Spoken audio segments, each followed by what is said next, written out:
라인홀드 니버 1892에서 1971년 신화를 통하여 드러난 초월성. 라인홀드 니버는 한 번도 자신을 신학자라고 생각지 않았다. 그의 아내의 말에 따르면 그는 다른 무엇이기보다도 설교가요 목사였다. 그는 또한 사회윤리학자, 변증학자, 그리고 미국 대학들을 돌며 강연하는 순회 강연자였다. 그의 학업은 아버지의 죽음에 따른 가족 부양의 필요에 의하여 그리고 그가 느낀 인식론에 대한 무료함 때문에 도중에 중단되었다. 그래서 니버는 일반적으로 신학자들이 가지는 학문적 자격을 갖추지 못했다. 그가 수료한 최고의 학위는 예일에서 받은 문학 석사였다. 그럼에도 불구하고 영향력의 측면에서 그는 20세기 전반부에 나온 미국의 신학자들 가운데 가장 영향력 있는 학자로 인정되고 있다. 그의 영향력은 기독교계를 넘어서까지 미쳤다. 그의 활동과 저술들이 미국 전역에서 영향력을 가지고 있었던 것이다. 데이비스는 다음과 같이 말했다. 그가 남긴 가장 위대한 업적들 가운데 하나는 신학을 세속적으로도 긴급하며 중요한 학문으로 만들었다는 것이다. 그는 세속의 인본주의적 사상가들이 세간의 정치평론가들에게 주목하는 만큼 주목했던 매우 드문 신학자들 중 한 사람이다. 이 점은 신학자들 중에는 자랑할 만한 자가 거의 없는 매우 희귀한 성취이다. 그의 영향력은 사회, 정치의 영역에서 특별했다.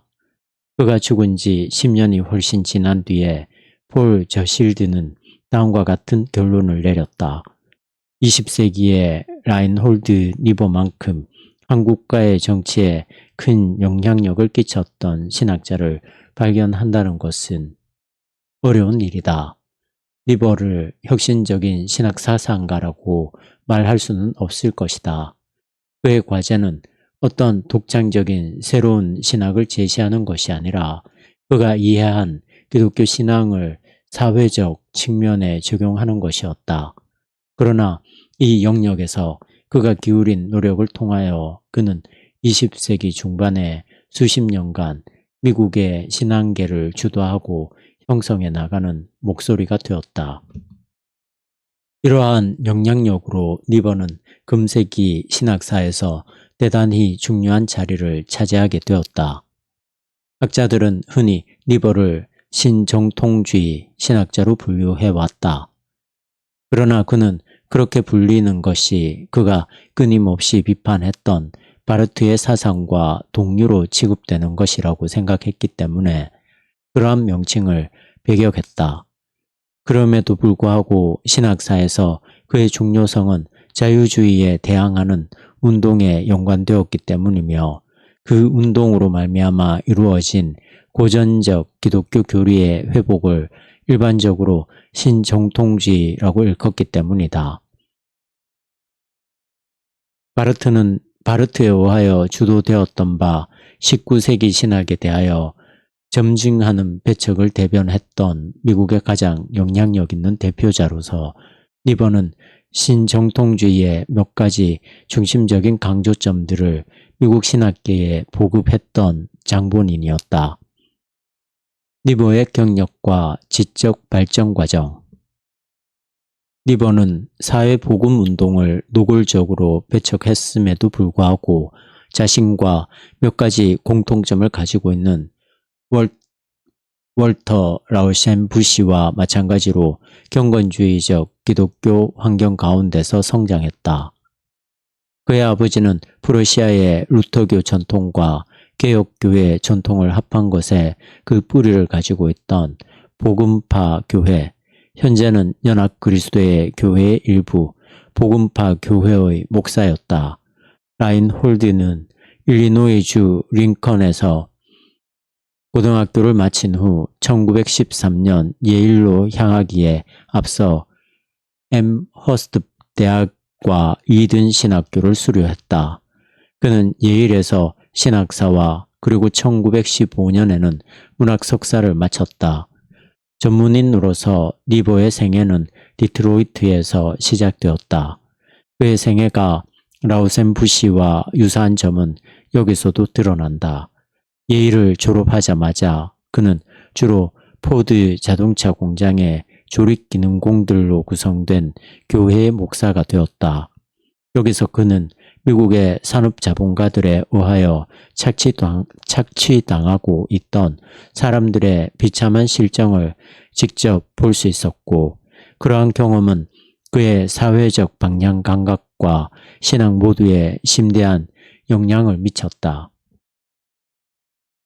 라우센 부시가 뉴욕의 헬스 키친에서 목회한 경험에 의하여 사회주의적 편향성으로 기울었던 것처럼 젊은 목사 니버도 사회 변혁을 위해 그와 유사한 제안을 들고 나온 대변인이 되었다.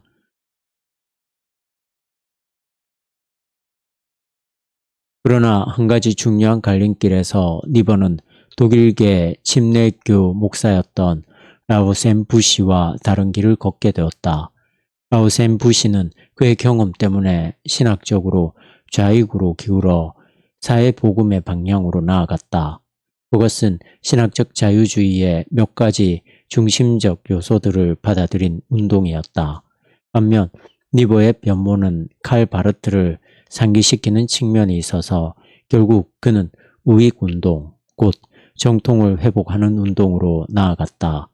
그가 목회하는 몇 년 동안 겪었던 사회적 격변은 그의 말을 빌리자면 그때까지 기독교 신앙과 진배 없는 것이라고 받아들였던 자유주의적이고 대단히 도덕주의적인 신조를 제거하지 않으면 안 되게 했다. 그러나 자유주의의 결점은 사회적인 영역을 넘어서서 개인적인 영역에까지 미치는 것이었다. 내가 목회 활동을 맡아 하면서 발견했던 것은 고전적인 기독교 신앙을 흡수시켜 버렸던 단순한 이상주의가 한 산업도시가 가지고 있는 복잡한 사회적 이슈들에 대해서 부적절했을 뿐 아니라 개인적 삶의 위기들에 대해서도 적합하지 않았다는 것이다.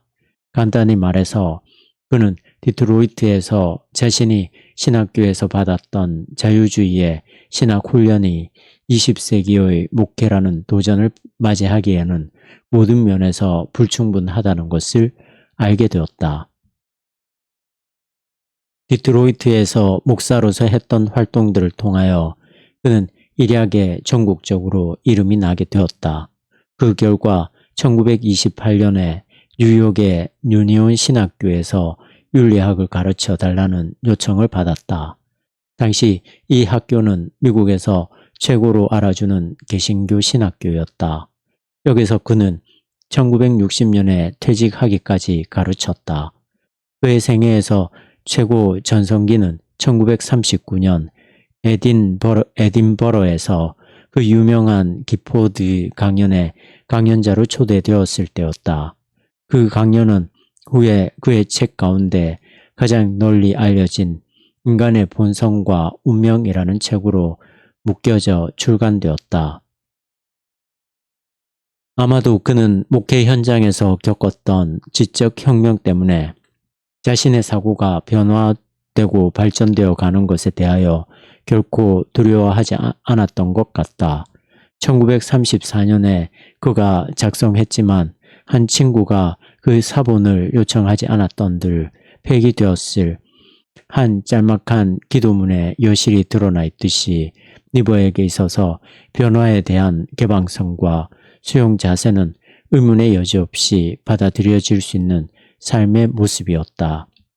하나님, 우리에게 변화될 수 없는 것에 대해서는 침착한 마음으로 받아들일 수 있는 은혜를 주시고 변화되어야 할 것에 대해서는 변화시킬 용기를, 그리고 전자와 후자를 구분할 수 있는 지혜를 주옵소서. 니버 연구가인 로널드 스톤은 그의 생애를 4단계로 나누고 있다. 자유주의자, 사회주의자, 실용주의자, 그리고 마지막으로는 실용주의적 자유주의자가 그것이다. 그러나 그러한 단계들은 서로 엮여져서 하나의 전체를 이루고 있다. 그 모든 단계 속에서 니버는 이상과 현실의 관계라는 측면에서 그가 이어받은 자유주의적 유산과 씨름했다.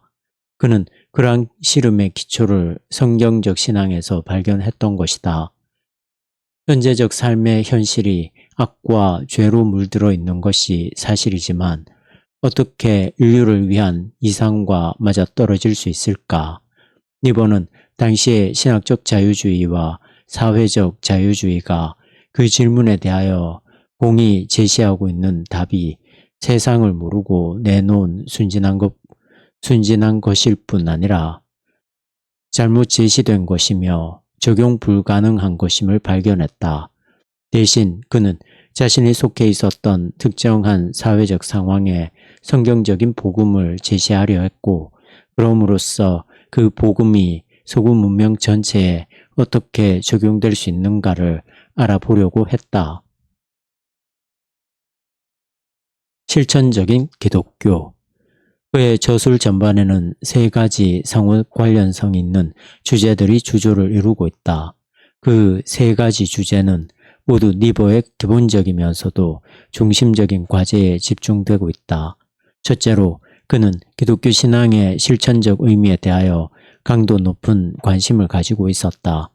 그의 기본적인 목표는 기독교적 전통에서 나오는 통찰들을 현대적 상황에 적용하는 것과 자신의 삶 속에서 자신의 신앙으로 인하여 주입된 확신들을 실천하는 것이었다. 그의 목표는 언제나 현대의 문제들에 대한 기독교 신앙의 적실성을 확립하는 것이었다. 결과적으로 그는 자신의 노력을 신학적 토론을 추론하는 것과 같은 일에 국한시키기를 거부하고 오히려 행동가가 되어 신학에서 얻은 통찰들을 정치나 국제관계, 인권, 경제제도와 같은 영역에 적용하려 했다. 그러나 그 각각의 영역에서 그는 현대의 사회적 삶에 대하여 기독교 신앙에 입각한 비판을 가함으로써 일관된 선지자적 설교가로서 행동하고자 했다. 그렇게 하면서 그는 전반적으로 복음을 배척해버린 한 사회 안에서 기독교 신앙의 의미와 가치를 보여주려고 했기 때문에, 혹은 그 자신의 말을 빌려 말하자면 세속 사회 안에서 기독교 신앙의 정당성을 보여주고 그것을 변호하는 데 관심을 가지고 있었기 때문에 변증가의 한 전형으로서의 역할을 했다고 하겠다. 그러나 그의 변증학은 기독교의 지적 합리성에 호소하는 고전적 변증학과는 매우 다른 접근법을 취했다. 니버는 기독교 신앙이야말로 삶의 의미를 제공한다고 제시하려고 했으면서도 삶의 의미를 궁극적인 차원에서 말하는 것은 합리적인 설득력을 가지지 못한다고 주장했다. 사실 하나님은 인격적이라는 것과 하나님은 인간과 하나님 사이의 소외를 극복하기 위하여 역사적인 행동을 하셨다는 기독교의 이 두 가지 중심적인 명제들은 엄격한 존재론적 의미에서 볼 때 얼토당토하는 말이다. 당대를 풍미하던 자유주의 신학이 신앙의 부조리를 축소시키기 위하여 성경의 메시지를 윤리학이나 존재론의 영원한 원리들로 환원시켰던 데 반해 니버는 인격성이나 역사와 같은 개념들이 존재론적으로 볼 때 모호한 위상을 가진다는 점을 분명히 보여주는 변증학을 주장했다. 그러한 모호성 속에서 우리는 비합리성의 여지를 남겨놓아야 하는데, 그렇게 되면 성경의 상징들 속에서 확증되고 있듯이 하나님과 피조세계의 관계에 대한 메시지가 전달될 수 있는 것이다. 이러한 흐름의 이면에는 데이비스가 옳게 묘사한 대로 절대적이고 초월적인 복음이 상대적인 상황에 적용될 수 있다는 복음의 적실성의 원리, 곧 모든 사회적 상황에 대한 기독교의 적용성에 대한 확신이 자리 잡고 있었다. 니보가 보았을 때 기독교의 적실성은 그 외의 다른 관점들을 상대화시켰다. 그 다른 관점들 가운데 당대에 만연되어 있었던 것 중에서 으뜸가는 것으로는 인간과 인간 사회를 낙관적으로 보는 부적절한 견해가 있었다. 그는 제3, 제4, 현대인이 신앙의 신조로 삼고 있는 두 개 조항, 즉 진보의 관념과 인간의 완전성에 대한 관념에 대하여 맹렬히 공격했다. 그의 비판이 어찌나 통렬했던지 당시에 어떤 이는 일개의 사상가로서 니버만큼 우리 시대의 세속적 환상과 이상이 파산된 것임을 적나라하게 보여주었던 사람은 없었다고 밝힌 바 있다. 근사치 정의. 둘째, 그의 저술들 전반에 나타나고 있는 것은 근사치 정의에 대한 지속적인 강조이다. 니버는 이 세상에 사는 인간이 처한 상황의 현실에 대하여 선지자적인 선언을 했다. 우리가 가지고 있는 선한 의도에도 불구하고 우리는 인간 사회 안에서 정의에 대하여 부분적인 경험만을 할 수 있기를 기대할 뿐이라고 말했다.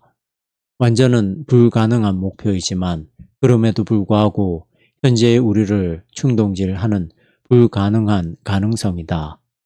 리버에 따르면 이러한 상황은 인간의 상황 자체가 가지고 있는 변경 불가능한 현실에 근거하고 있다. 인간으로서 우리는 항상 무한한 가능성 아래 서 있으며 잠재적으로 존재의 총체성과 관련되어 있다. 그러나 그럼에도 우리는 항상 유한성의 피조물들이다. 그러므로 사회의 병리들에 대하여 우리가 제시하는 해결책들이나 사회를 변화시키고자 하는 우리의 열정 어린 노력을 통하여 완전한 인간의 질서가 설정될 것이라고 순진하게 믿어서는 안 된다. 이 사회의 악들을 시정하려 하는 우리의 시도는 다른 불의를 키워줄 것이다.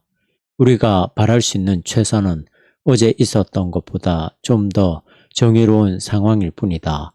신학적인 의미에서 하나님의 나라가 성취가 불가능한 목표이고 우리가 결코 다다르지 못할 표준이지만 그것은 항상 인간 사회 위에 심판자로서 서 있다. 그것은 역사 속에, 즉 인간의 행동에 의하여 임하는 것이 아니다.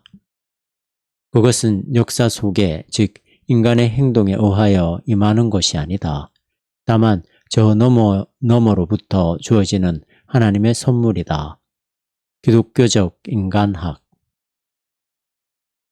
셋째, 위에서 지적한 바대로 리버의 저술들은 끊임없이 완전히 정의로운 사회를 창조하는 것이나 현실의 영역에서 어떠한 형태로든 이상을 성취하는 것이 불가능하다는 그 불가능성 속에 놓인 인간의 상황을 탐구한다. 이러한 불가능성을 이해하려고 추구하다가 그는 고전적인 기독교 신학, 특히 인간의 본성에 대한 교리인 인간론을 연구하게 되었다. 사실 그의 대작 인간의 본성과 운명의 중심에는 인간론이 놓여 있을 뿐 아니라 인간의 공경에 대한 그의 이해는 모든 저술들 속에 한결같이 존재하여 그것들을 하나로 묶어주는 하나의 맥락이다. 리버의 저술 속에 항상 인간론이 있는 것에 대하여 한 평자는 이렇게 결론을 내렸다.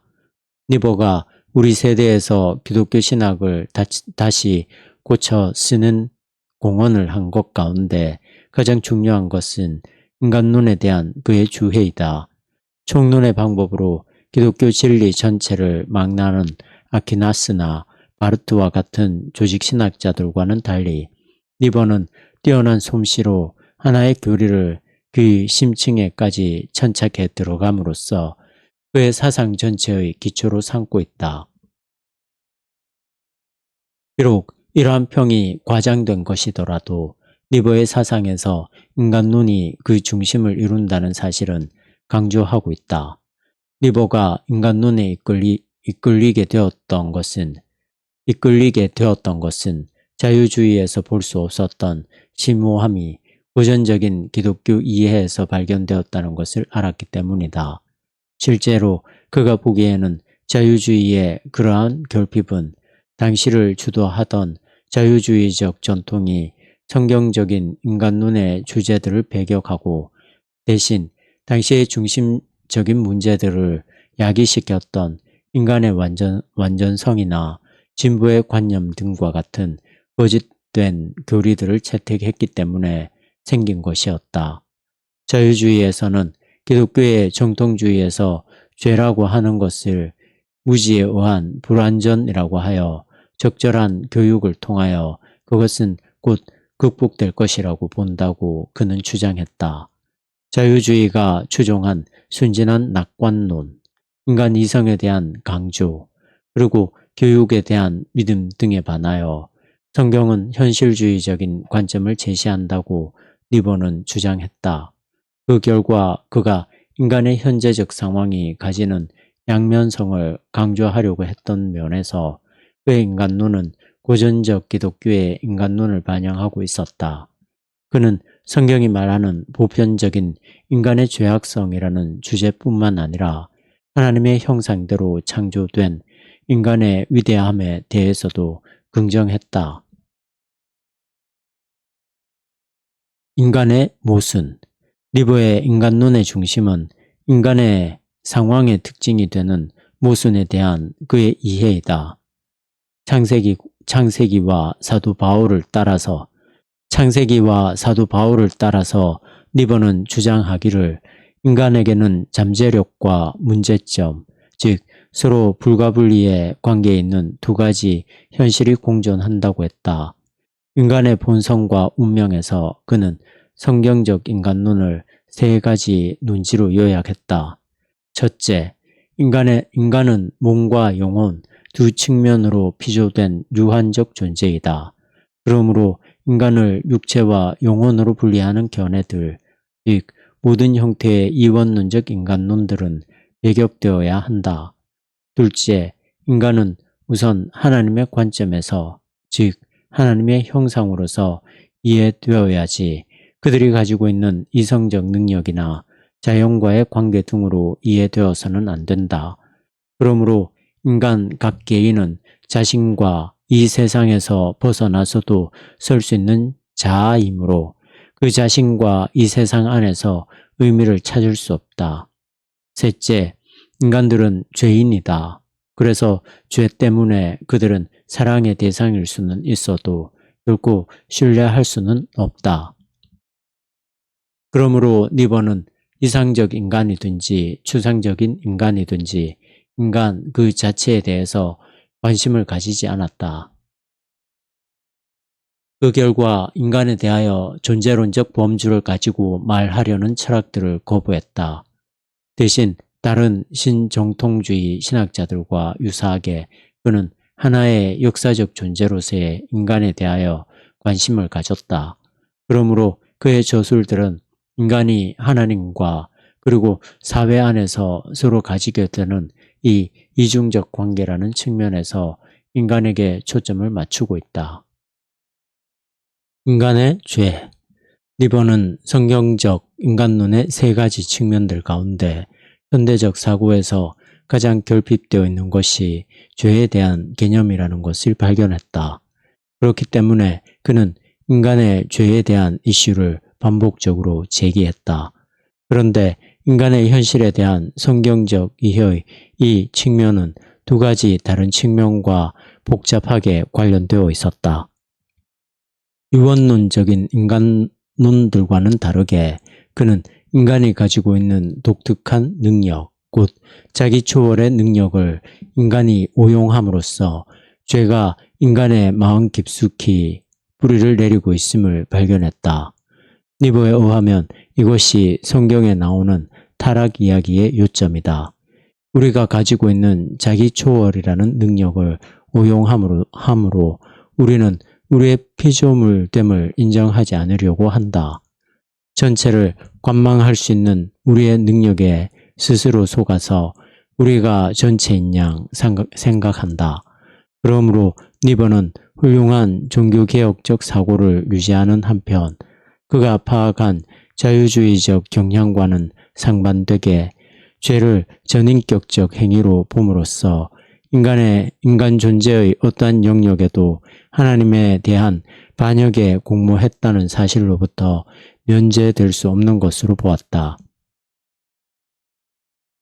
우리가 피조물로서 저지른 반역이 이렇게 철저함을 볼 때 인간의 문제는 유한한 인간이 어떻게 하나님을 알 수 있는가에 대한 것이 아니라 죄악된 사람들이 어떻게 하나님과 화해할 수 있는가에 대한 것이라고 그는 주장했다. 기독교의 정통주의는 이러한 인간의 반역의 보편성에 대한 설명으로서 원죄 교리를 전개했다.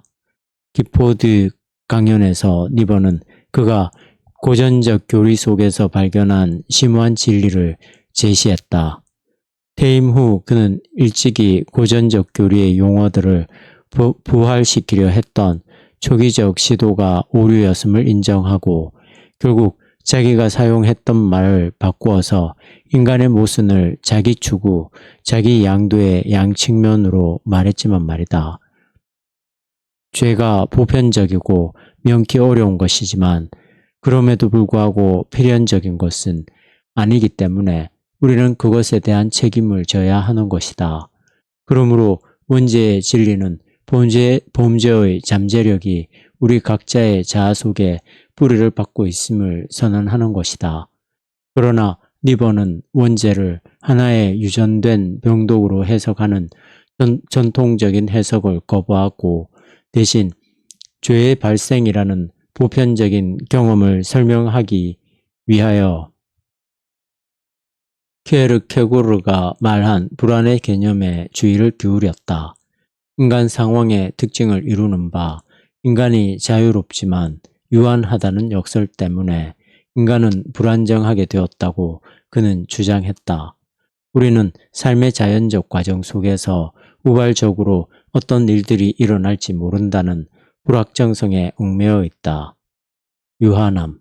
그러나 우리는 그런 것들에서 벗어날 수 있으며 그러한 상황의 위험에 대하여 예견할 수 있다. 자유함. 우리는 자연에 의하여 매여 있고 제한되어 있다. 그러나 또한 자연을 뛰어넘을 수 있는 능력을 타고났기 때문에 자유롭다. 이러한 상황으로 말미암아 생기는 불안정성 때문에 불안이 생긴다. 불안한 상태에서 우리는 죄악된 자기 주장으로 고개를 돌리려는 유혹을 받는다.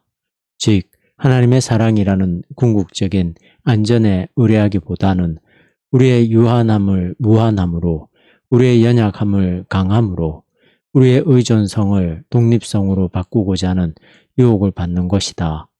성경적인 용어로 표현하자면 우리는 죄를 지을 수도 있고 믿음을 가질 수도 있는 것이다. 그러므로 니버에게 있어서 죄는 믿음과의 관계 속에서 이해되어야 한다. 믿음은 하나님에 대한 우리의 의존성을 받아들이는 것이지만 죄는 우리의 피조성을 부인하는 것이다. 이 죄는 두 가지 형태로 나타난다. 곧 우리가 불안을 피하는 데는 두 가지 길이 있다. 첫째는 동물적 본성으로 후퇴함으로써 인간으로서의 자유를 부정하려는 시도인 관능에 빠지는 것이다. 좀 더 기본적이고 보편적인 것은 두 번째 접근으로 독립을 주장함으로써 우리 인간에게 주어진 한계를 부인하는 것이다. 이것이 여러 가지 형태로 나타날 수 있는 교만의 죄다. 안정을 경험하기 위한 시도로서 권력을 지려는 권력의 교만으로부터 유한한 지식일 뿐인 것을 궁극적이며 절대적인 것인 양 주장하는 지식의 교만, 자신이 가지고 있는 상대적인 도덕적 수준에 대하여 절대적인 위치를 주장하는 덕성의 교만, 그리고 우리의 부분적인 기준에 신의 재가를 부여하려는 영적 교만에 이르기까지 여러 가지 형태로 나타날 수 있다. 교만은 개인에게만 있는 것이 아니라 집단적으로 표명되는 경우가 훨씬 많다고 니버는 보완한다. 집단은 개인보다 그 목표들을 추구하는데 훨씬 교만하고 위선적이며 자기중심적일 뿐 아니라 무모하기 때문이다. 수정된 신정통주의. 인간론은 신학자, 윤리학자, 설교가인 니버의 관심사의 중심에 있다. 동시에 그가 가지고 있었던 인간의 현실에 대한 이해는 칼 바르트와 에밀 브루너와 같은 유럽의 신정통주의 권위자들이 내세우던 몇 가지 주제들을 받아들이는 더 폭넓은 신학적 맥락에 깊숙이 자리 잡고 있으면서도 동시에 그들과 중요한 점에서 차이들을 보이고 있다. 핵심적인 차이는 자유주의를 거부하는 정도에 있다.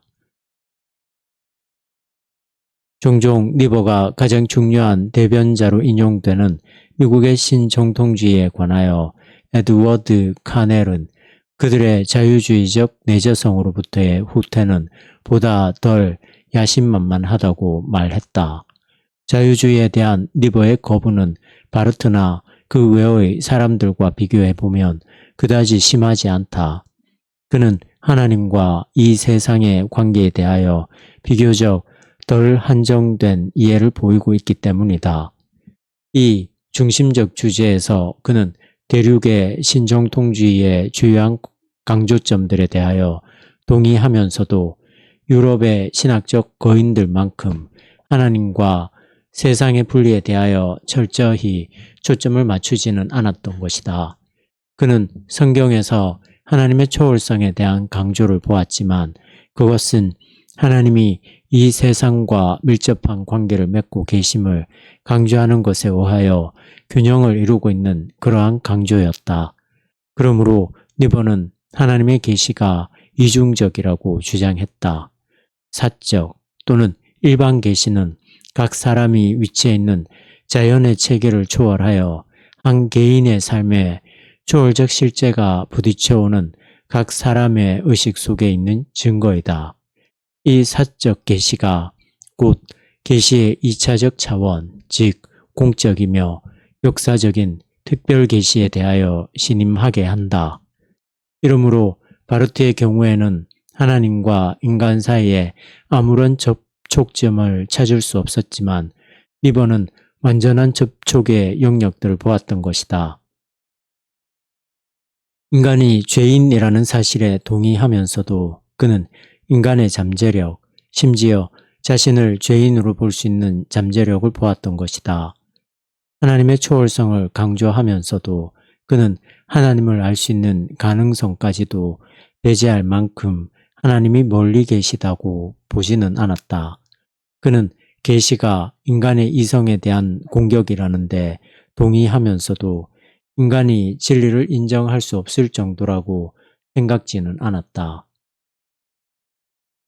영원히 역사와 전혀 무관하지 않는 만큼 자연신학이 완전히 오류투성인 것은 아니었다. 오히려 믿음을 통하여 식별케 되는 하나님의 지혜는 결코 인간의 경험과 전적으로 모순관계에 있는 것이 아니므로 복음의 진리는 비록 경험으로부터 끌어낼 수 있는 것은 아닐지라도 경험에 의하여 확인될 수 있는 것이다. 요약하자면 그는 신정통주의의 자유주의 비판에 참여하면서도 그 반대의 극단으로 옮겨가는 것을 거부했고 그것도 신학적인 이유에서 그렇게 했다. 시간과 영원이 전적으로 분리되어 있다면 하나님에 대한 의미 있는 이야기는 불가능해진다. 그리고 니버는 중요한 교차점이 인격성의 영역에 놓여 있음을 발견했다. 그는 이것이 하나님의 초월성과 내재성을 이해하도록 해주는 유용한 유비적 개념이라고 보았다. 인격체란 삶의 과정을 초월하는 자유를 가지고 있을 뿐 아니라 동시에 그 삶의 과정과 관계를 맺고 있는 존재임을 의미하기 때문이다. 바르트가 신정통주의에 대한 그의 비판의 주된 대상이었지만 니버는 루돌프 불트만이 제시한 바르트에 대한 대안에 대해서도 유보적인 표현을 했다. 학문의 방향성에 대해서도 몇 가지 상호 이견점이 있었지만 불트만은 신약학의 관점에서 신학에 접근했고 니버는 사회윤리학으로부터 신학적 작업에 접근했다. 학문의 방향성에 대해서도 몇 가지 상호 이견점이 있었지만 두 사람이 결별하게 되었던 주요한 요점은 신화에 대한 이해가 서로 달랐기 때문이다. 불트만은 현대의 비신화적 사고를 가진 사람들에게 신약의 메시지를 이해시키기 위하여 그것을 비신화화하려고 했다. 반면 니버는 성경의 신화들이 오늘날도 여전히 그 자체의 고유한 때로는 허구적인 신화들을 통하여 현대의 상황에 대하여 어떻게 말하고 있는가를 보여주려고 했다. 그는 이 독일 학자가 과학시대 이전적인 신화들, 이것들은 사건의 일정한 과정에 대하여 항상 알 수 있었던 것을 무시하거나 그에 대하여 현재 알려져 있는 것을 무시한다. 과학시대 이전적인 신화들과 영원한 신화들, 실제의 어떤 의미를 묘사하고 있는 것으로 정확한 분석에 맡길 수는 없지만 경험 속에서 증명될 수 있는 것들, 영원한 신화들 사이에 있는 분명한 차이를 제대로 구분하지 못했다고 비판했다. 이러한 실패로 인하여 불트만은 케리그마 속에 있는 진리를 보호하는 데서 부주의하게 되었다고 니버는 결론지었다. 자유주의에 대한 거부.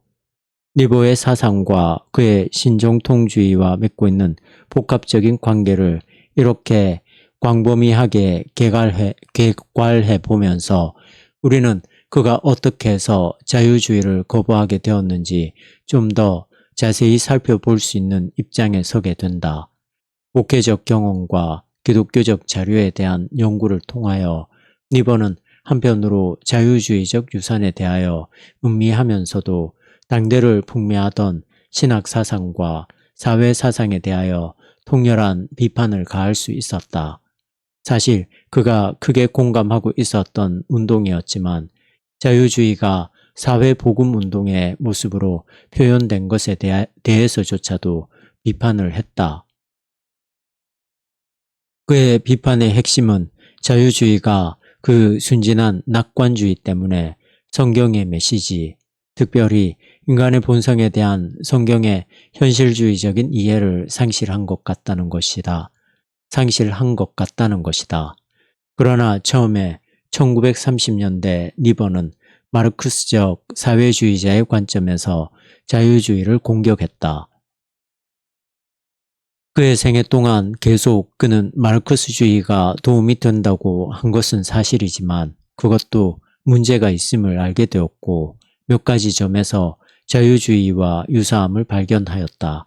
그것은 초월적인 심판의 하나님에 대하여 전혀 인정치 않고 있었고 인류의 타락에 대하여 심각하게 받아들이지 않는 낭만적인 인간관을 제시하고 있었다. 이 양측면에서 그는 훗날 오거스틴의 이해가 실제적 상황을 훨씬 더 잘 반영하는 것이라는 사실을 발견하게 되었고 그 결과 자유주의적 전통에 대한 그의 비판은 오거스틴적 관점으로부터 전개되었다. 1940년대.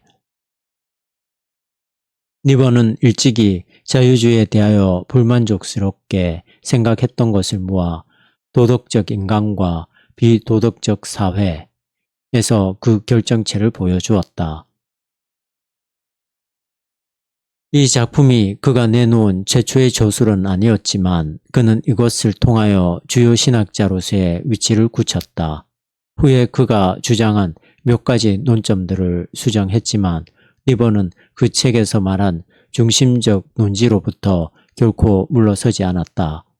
개인들의 도덕적, 사회적 행위와 사회 집단의 그것 사이에는 분명한 구분을 두어야 한다. 개인들이 행위의 문제들을 결정할 때 그들 자신의 것이 아닌 남의 관심사를 고려할 수 있을 만큼 도덕적이라고 할 수 있지만 인간 사회와 인간 집단은 거리낌 없는 이기주의에 더욱 빠지기가 쉽다. 그의 책 제목이 제시하고 있는 것과는 반대로 니버는 개인의 도덕성에 대해서도 순진한 낭만주의자가 아니었다.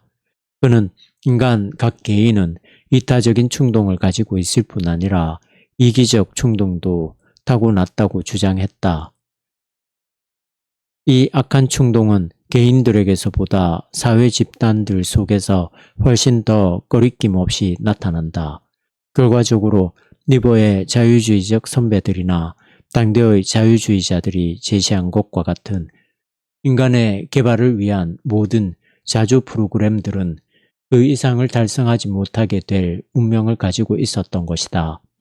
니버는 이러한 분석에 기초하여 두 가지 서로 다른 관점과 그에 상응하는 두 가지 윤리적 이상들로 구성되어 있는 도덕적 삶의 이중적 초점이라는 것을 제의했다. 개인의 내면적 삶이 가지는 이상은 이타성이다. 그러나 인간의 사회적 삶은 또 다른 이상을 요청하는데 그것은 곧 정의라는 이상일 수밖에 없다. 이러한 주제는 그의 후속 작품 기독교 윤리의 해석에서 더 발전되는데 거기서도 그는 자유주의에 대한 공격을 계속했다. 여기서 니버는 사랑이 사회적 행위의 동기일 수 있지만 자기의 이익 때문에 모든 측면에서 사랑이라는 규범을 무시할 수밖에 없는 세상에서는 정의가 사랑의 도구가 되어야 한다고 주장했다. 기독교 윤리의 해석에서 시작하여 후속적인 저술들에서 지속된 니버의 자유주의에 대한 비판은 그가 그 범위를 확대하면서 유니온 신학교의 교수로서 머무르는 동안 그가 할 수 있었던 성경적 신앙에 대한 연구와 어거스틴으로부터 얻은 통찰들까지 포함하게 되었다. 그는 이른바 도덕주의적 이상론과 자유주의 교회가 가지고 있었던 감상주의를 거부했다. 그 저변에는 사랑을 불가능한 가능성으로 보지 않고 단순한 하나의 역사적 가능성이라고 생각하는 그릇된 관념이 있었기 때문이다.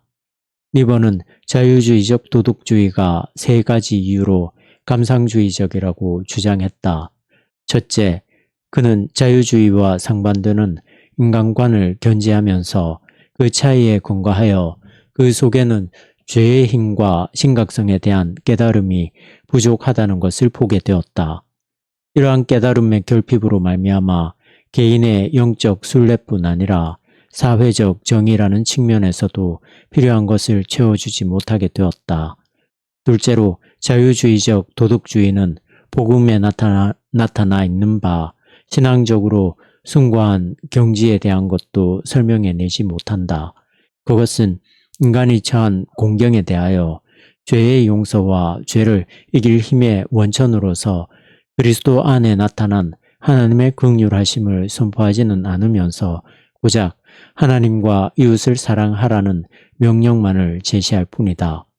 셋째, 자유주의는 이상적인 것과 실제적인 것 사이에 현격한 차이에 대하여 즉 모든 인간적 사상들과 성취들을 초월하게 되는 사랑의 급진적인 모습에 대하여 제대로 이해하지 못하게 됨으로써 정치적, 사회적 현실주의가 결핍되었던 것이다.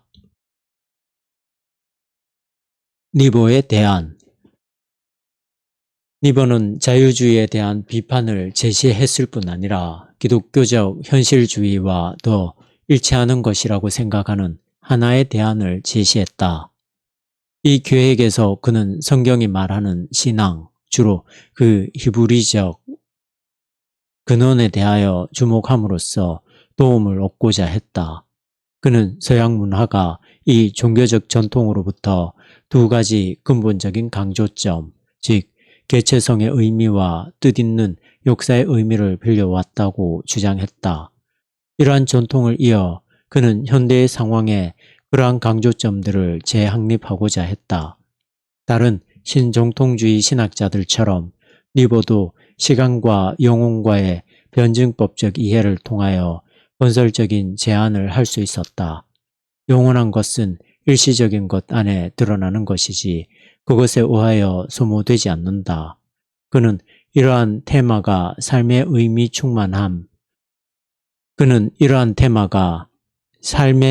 충만함이라는 뜻으로 성경에 제시되어 있음을 알았다. 역사와 인간 존재가 모두 의미 있는 것이지만 그들의 근원과 성취는 역사의 지평 너머에 있는 것이다. 그러므로 이러한 관계는 상징적인 말들로만 표현될 수 있다. 곧 영혼과 시간 사이의 변증법적 관계가 신화를 이용할 수 있는 길을 열어주고 있는 것이다. 신화, 리버에 의하면 실제의 어떤 측면들, 예를 들어 인간이 처한 공경의 본질이나 역사의 의미가 초월적인 것에 근거한다는 사실은 역설적이기 때문에 과학적이거나 합리적인 범주의 용어들로는 해득될 수 없으므로 신화가 필요하다. 의미 있는 삶을 위하여 그것은 그 자체를 초월한 어떤 근원을 요구한다고 그는 주장했다. 그러나 실제의 핵심이 직접적인 경험이나 그것을 묘사하고자 하는 범주들을 초월하고 있기 때문에 초월적인 것을 추구하는데 순전히 합리적인 접근 방법은 부적합하다. 신화는 궁극적 진리에 대한 상징들로서의 역할을 하기 때문에 초월적인 것은 신화들을 이용함으로써만 이야기될 수 있다. 니버는 이렇게 기독교의 상징들 속에서 의미의 초월적 근원을 가리키는 한 가지 방법을 발견했던 것이다.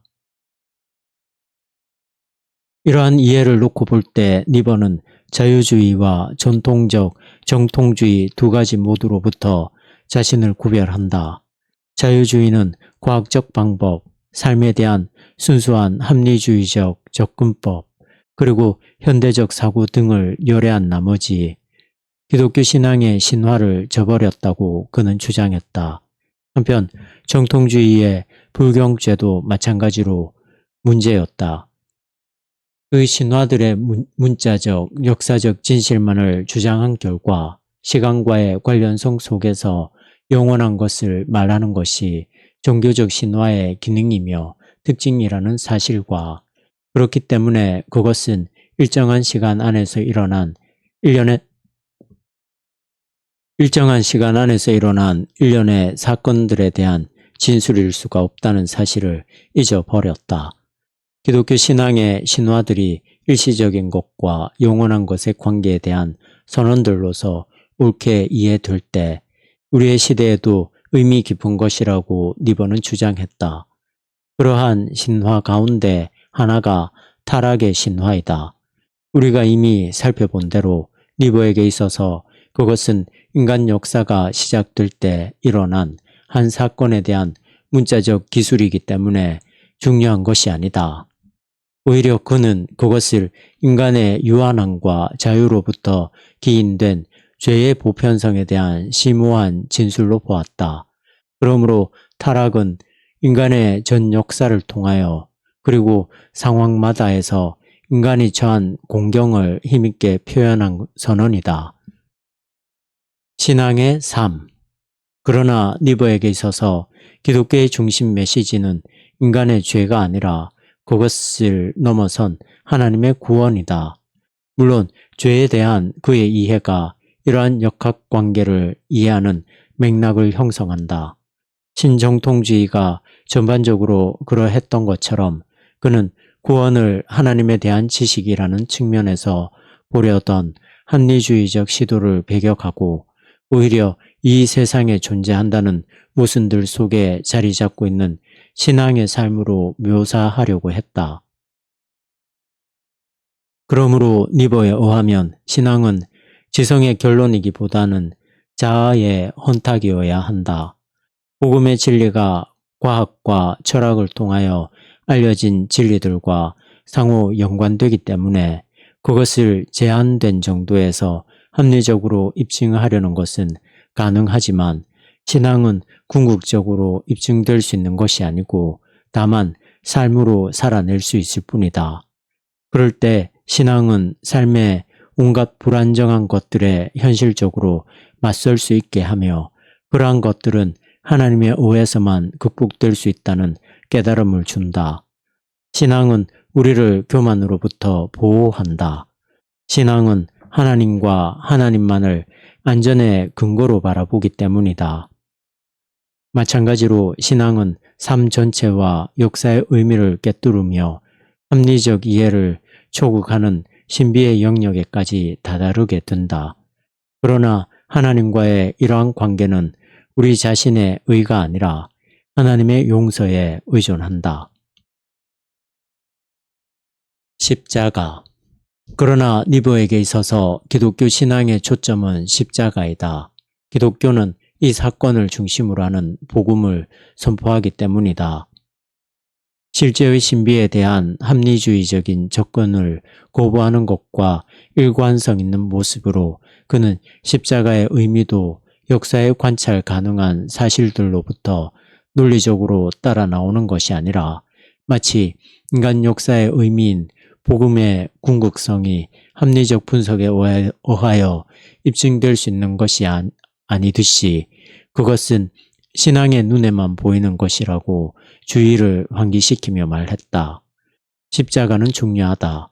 그것은 계시적이기 때문이다. 그것은 인간과 하나님에 대한 심오한 진리를 드러낸다. 한편 그것은 인간의 상황에 대하여 말한다.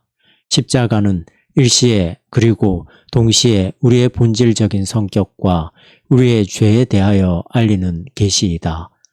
십자가에서 우리는 현재 우리가 가지고 있는 것이 무엇이냐는 측면에서가 아니라 다만 우리는 무엇이 되어야겠느냐는 뜻으로 우리가 본질적으로 무엇인가를 보며 또한 우리 자신의 자기 모순이 얼마나 깊은가를 보게 된다.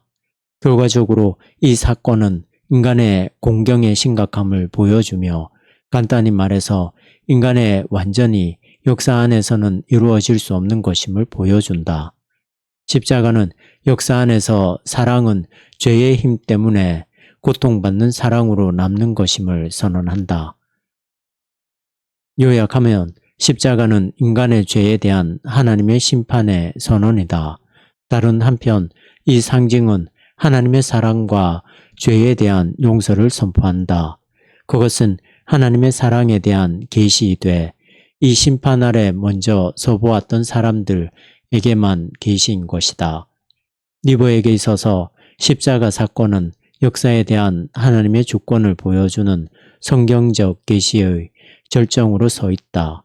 그것은 인간의 마음에 있는 악을 극복할 수 있는 하나님의 사랑이 무엇인가를 보여준다. 마찬가지로 그것은 역사의 악을 끄집어내어 그것 안에 그리고 그것 위에다 가져다 놓는다. 그러므로 십자가는 역사의 의미, 곧 사랑에 대한 단서를 제공한다. 그것은 사랑의 이상이라는 진리에 대한 신화인 것이다. 동시에 십자가에 계시된 진리는 예수가 하나님의 아들이고 둘째 아담이라는 기독교의 신앙적 확언 때문에 새로운 지혜의 기초가 된다고 니버는 주장했다. 하나님의 아들이요 둘째 아담이라는 이 두 가지 상징은 역사에 대하여 신적인 것이 가지고 있는 궁극적인 신비를 예수가 드러내고 있음을 보여주는 것이었다. 고전적인 형태의 기독교 신학에서는 십자가의 의미를 현대인이 보기에 당혹스러울 뿐 아니라 그들의 사고로 받아들이는데 걸림돌이 되고 있는 속죄론에서 설명한다. 그러나 속죄론은 불가해한 미신의 잔재로 보고 그것을 배제하려 하거나 그것은 전혀 이해할 수 없는 신조라고 치부해버리는 사람들에 반하여 니버는 이 교리의 의미를 이해하고자 노력했다. 그가 보기에 그것은 역사의 이해를 위한 궁극적인 열쇠를 제공하는 것이었다.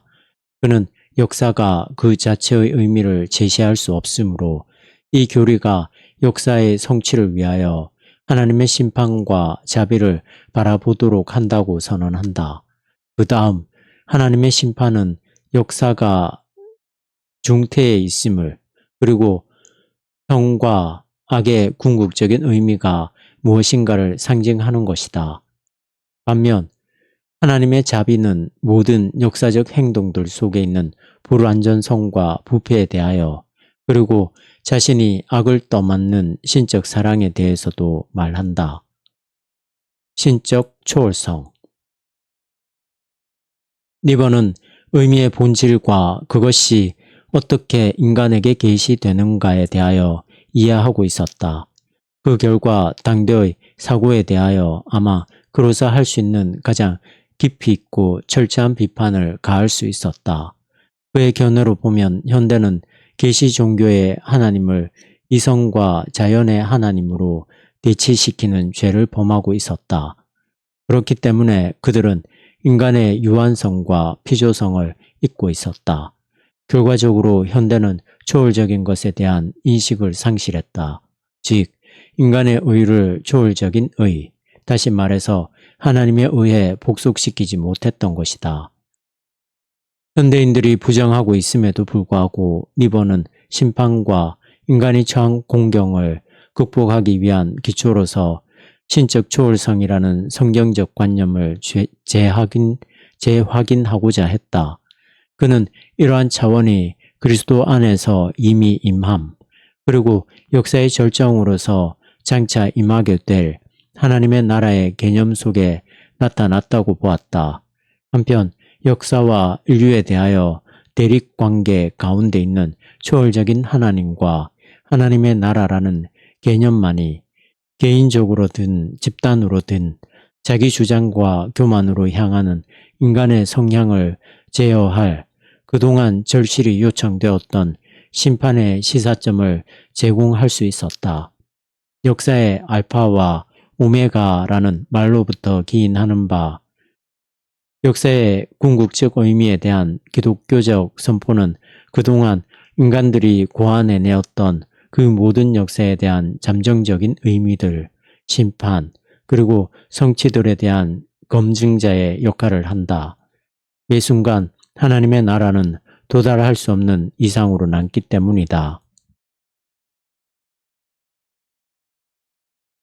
반면 초월성의 개념은 역사의 자기 모순이라는 어두운 면을 밝게 비춤으로써 역사의 의미가 현재에 드러난다는 사실을 입증해주며 역사의 종국적 완성에 대한 희망을 제시한다. 니버는 이 희망이 성경에서 발견되는 세계의 주요한 종말론적 상징들을 통하여 나타난다는 것을 알게 되었다. 물론 그 세 가지 중 어느 것도 문자적으로 이해될 수 있는 것은 아니었지만 그럼에도 불구하고 그것은 심각하게 받아들여져야 할 것들이었다. 그리스도의 재림이라는 상징은 하나님의 주권의 충족성에 대한, 그리고 사랑이 궁극적으로 최고라는 것에 대한 믿음의 표현이다. 최후의 심판은 성과 악에는 진정한 구분이 있음을 긍정한다.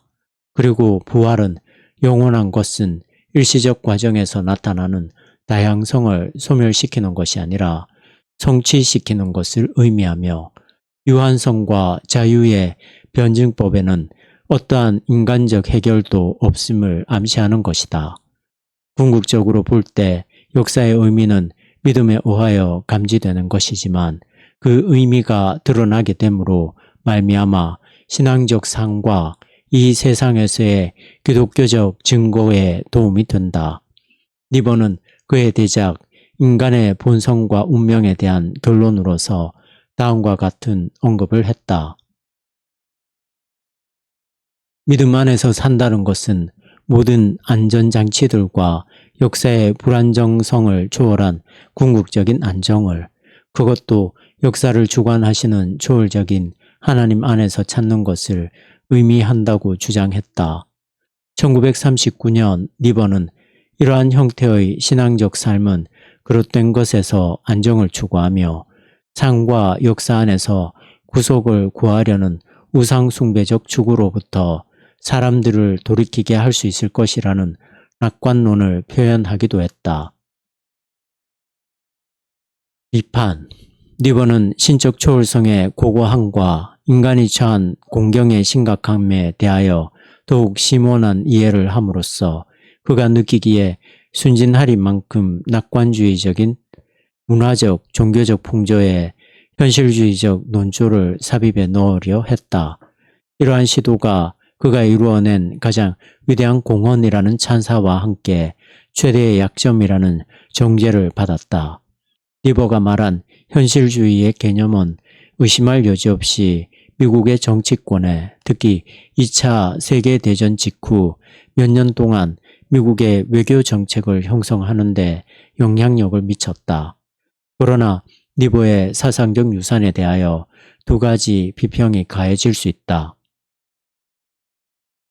그 두 가지는 모두 시간과 영혼에 대한 그의 이해와 그의 신학적 방향에 의하여 제시되는 초월성의 본질과 관련된다. 비현실적인 상징들. 첫째, 신정통주의 운동의 다른 신학자들과 마찬가지로 니버는 기독교의 신화와 상징들이 어떻게 현대 지성에 적용될 수 있느냐는 문제에 대하여 관심을 가지고 있었다. 이 이슈에 대한 그의 반응은 불트만을 넘어서는 긍정적인 진일보가 되었다. 니버는 그러한 신화들이 역사의 초월적 의미를 보여준다고 보았기 때문이다. 그러나 이러한 중요한 기여를 했음에도 불구하고 니버의 제안은 완전히 만족스러울 만한 것이 되지는 못했다고 판단된다. 간단히 말해서 그 상징들을 신중하게 받아들이는 방법을 제시하기는 했지만 문자적으로 보는 방법은 아니어서 그 상징들을 실제 역사의 영역으로부터 배제시키고 말았던 것이다. 불트만과 마찬가지로 니버는 역사의 의미에 대한 실마리는 역사 안에서 찾아질 수 있는 것이 아니라 믿음의 눈을 가진 사람들, 곧 삶의 과정을 넘어서서 그 초월적 의미를 감지할 수 있는 사람들에게만 드러난다고 주장했다. 하지만 어떠하든지 그러한 제안은 몇 가지 중대한 신학적 질문들을 야기시키게 된다. 그러한 문제 가운데 하나는 신앙주의이다. 구속사에 대하여 신화적으로 접근하여 이해하려고 할 때 주관주의를 극복할 수 있을까? 니버에게 있어서 역사의 의미를 드러내주는 사건들, 곧 그것이 계시적 사건들인 한에서 그것들은 본질적으로 초역사적이다. 그 사건들이 역사의 의미를 드러내주는 것은 그것들이 적혀있는 문자 그대로의 역사적 사건들이기 때문이 아니다. 오히려 그것들이 뭔가를 보여주는 사건들이 된 까닭은 다만 믿음의 눈 때문이다. 하지만 그러한 사건들이 실제로 역사의 의미를 위하여 필요한 단서를 어떻게 제시할 수 있을까? 그것들이 제공한다는 단서는 면밀히 분석해보면 믿음을 가지고 있는 관찰자에 의하여 거기에 두어진 것이 아닐까. 이와 같은 또 하나의 질문은 역사 속에서의 하나님의 행동에 관한 것이다. 역사를 초월하는 것에 대해 강조하고 있는 니버의 견해로 어떻게 하나님의 구속적 행위가 역사 안에서 일어난 행위라고 말할 수 있을까? 폴 레마는 니버의 기독론에 대하여 이러한 질문을 제시했다. 십자가야말로 다양하고 복합적인 역사의 역학으로부터 의미를 찾아낼 수 있는 입각점이 된다고 강조하고 있음에도 불구하고 니버의 기독론적 사고는 하나님의 능력 있는 행하심이 사람들을 변화시키는 사건들임을 충분히 강조하지 않는다. 그것은 실제로 발생했던 사건들로서 역사적 상대성이라는 바다를 비추는 등대의 역할을 하며 그럼으로써 인간 운명의 완성에 대한 통로를 지도처럼 그려주고 있음에도 말이다. 성육신과 속죄는 역사가 가지고 있는 이러한 역학을 믿음으로 본 것, 그 이상의 것을 표현하고 있다. 그것들은 뭔가가 발생했다는 사실을 그리고 지금도 발생하고 있다는 사실을 지적한다. 하나님이 인간이 되셨다. 예수 그리스도가 십자가에 못 박혔다. 바로 이러한 사건들의 결과로 다른 사건들이 일어나는 것이다. 레망과 그 밖의 사람들은 니버의 사상에서 발견되는 이러한 문제를 추적하면서 그것이 더 깊은 신학적 문제를 가지고 있음을 발견했다. 즉, 이곳 저곳이 잘려나가서 제 모습이 아닌 불완전한 성령론의 문제가 있었다. 니버는 그리스도를 두 번째 아담이라 본다든지 우리가 그리스도 안에 있다는 것에 대한 그의 이해가 성령과 무슨 관계가 있는지에 대하여 도무지 의견을 개진시키지 않았다. 결과적으로 그의 신학을 면밀히 분석해보면 그것은 이위일체적이다. 아마 여러 비평가들이 이처럼 기독론의 입장에서 감지해낸 사실은 니버의 신론에 만연되어 있는 것 같다. 그는 역사 속에 있었던 계시적 사건들을 신화의 영역으로 몰아넣음으로써 그러한 사건들이 이 세상에서 진정으로 행동하실 수 있는 초월적 하나님의 실제를 드러낼 수 있다는 가능성을 제거해 버렸던 것 같다. 암흑의 초월성. 둘째, 니버 이후의 신학사는 십자가를 신학의 중심적 상징으로 선택한 니버의 신학은 좀 더 확대될 필요가 있다고 지적한다.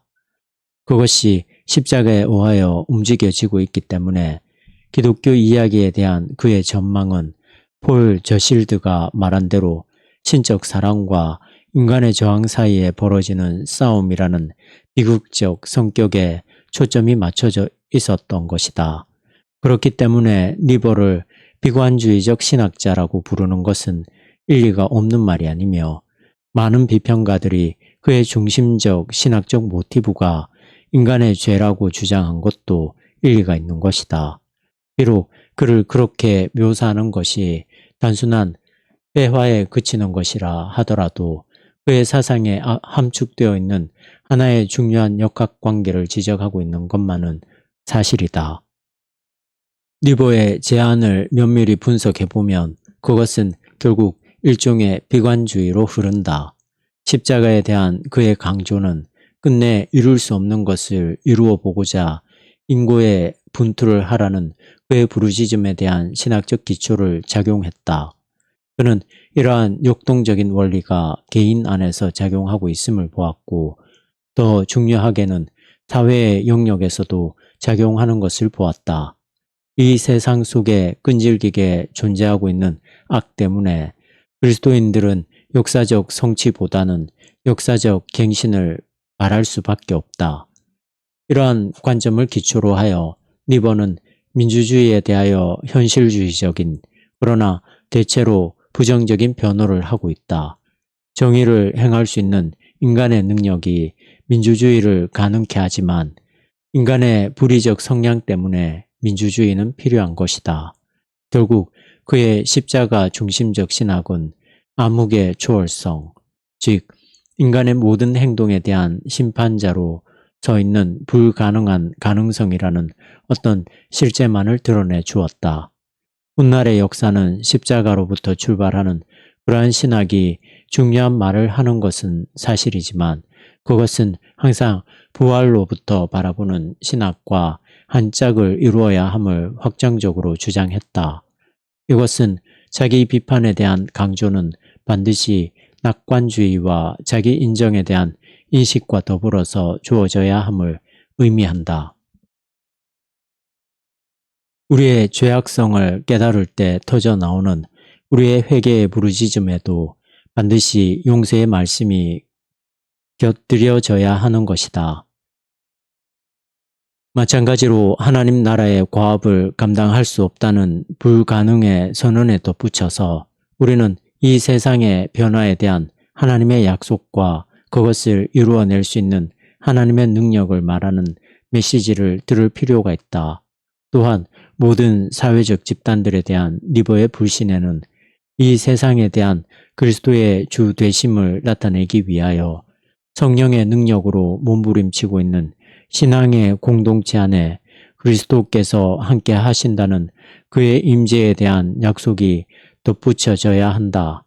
간단히 말해서 종말론을 역사 너머에 있는 어떤 영역으로 내몰아버린 니버의 종말론에는 역사의 성취가 역사 안에서 이루어진다는 희망, 곧 현재에는 부분적이지만 마지막 날에는 완전한 성취가 이루어진다는 희망이 덧붙여져야 한다. 결론, 라인홀드 니버는 신의 내재성 속으로 도망쳐버린 서구 사회를 인간들이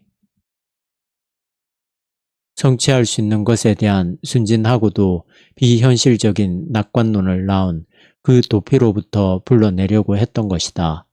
대신 그는 초월성과 내재성 사이의 균형으로 특징 지어지는 하나의 신학적 이해를 제시하고자 했다. 이것은 20세기 신학사를 위하여 그가 남겨준 가장 위대한 유산이다. 그러나 이러한 과업을 성취하면서 그는 엄청난 손실을 초래시켰다. 니버의 제안은 하나님의 역사적 행동을 그것이 과거의 것이든 미래의 것이든 역사 너머의 영역으로 몰아내 버리는 결과를 가지고 왔다. 따라서 그는 그를 추종하는 자들에게 그것이 구원 역사든 역사의 최종적 성취든 실제적 사건들 속에서 초월적인 하나님을 찾을 수 있다는 희망을 거의 남겨놓지 않았던 것이다.